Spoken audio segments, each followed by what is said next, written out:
আসসালামু আলাইকুম রহমতুল্লাহ।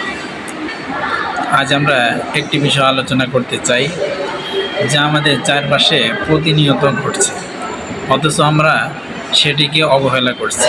এমন অনেক ঘটনা ঘটে যেখানে একজন মানুষ অসহায়ভাবে কষ্ট পাচ্ছে, চারপাশে মানুষ দাঁড়িয়ে আছে, কেউ সাহায্য করছে না, কেউ প্রতিবাদ করছে না, বরং তাকিয়ে দেখছে অথবা ভিডিও করছে। এটাই কি আমাদের মানবতা? এটাই কি আমাদের নৈতিকতা? আল্লাহ তাআলা আমাদের এই সমাজে একে অপরের কল্যাণে থাকার জন্য সৃষ্টি করেছে। পবিত্র কোরআনে তিনি ইরশাদ করেন, তোমরা একে অপরকে ভালো কাজ এবং তাকওয়ার বিষয়ে সাহায্য করো। কিন্তু আমরা আজ সাহায্যের হাত না বাড়িয়ে শুধু চুপচাপ সরে যাচ্ছি, কেউ কারো পাশে দাঁড়াচ্ছি না। এই নীরবতায় আমাদের সমাজকে দুর্বল করে দিচ্ছে।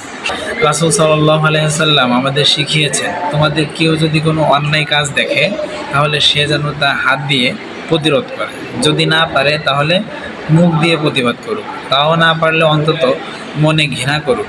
এটাই ইমানের সবচেয়ে দুর্বল স্তর।